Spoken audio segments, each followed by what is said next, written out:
In this video, we're going to look at the process for negotiating the Constitution Act 1982. By 1980, Prime Minister Pierre Trudeau took office with hopes of renewing the Constitution.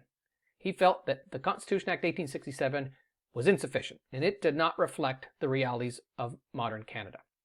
Several things needed to happen. The new Constitution needed to have a Bill of Rights. The Legislative Bill of Rights, passed by John Diefenbaker, was not sufficient.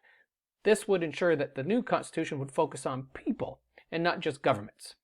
It was also recognizing the importance of Quebec. With the growing separatist movement in Quebec, this was a federalist response to try and address their concerns and keep them happy in the Federation.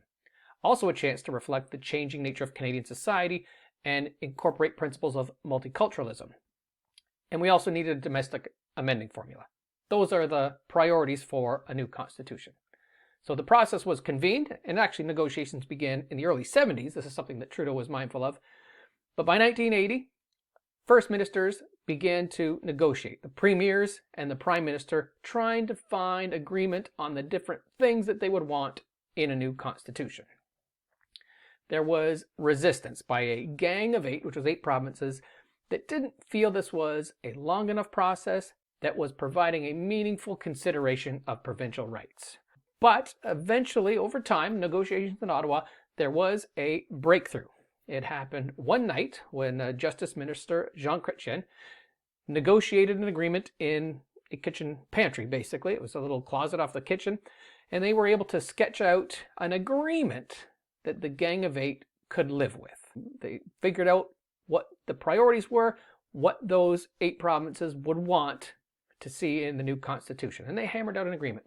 Except for one problem, that Quebec wasn't there. At the end of the day, after negotiations had concluded, the Quebec delegation went to sleep in a hotel in Hull instead of staying in Ottawa with the rest of the delegations.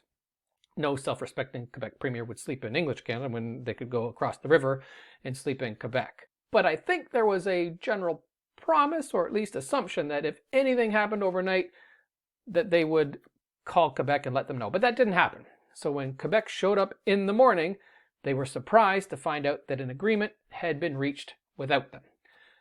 So, naturally, René Lévesque was not pleased, and instead of calling it the Kitchen Accord, like it is referred to in the rest of Canada, in Quebec it's known as the Night of Long Knives, the night that Quebec was stabbed in the back, and the rest of Canada turned their back on Quebec.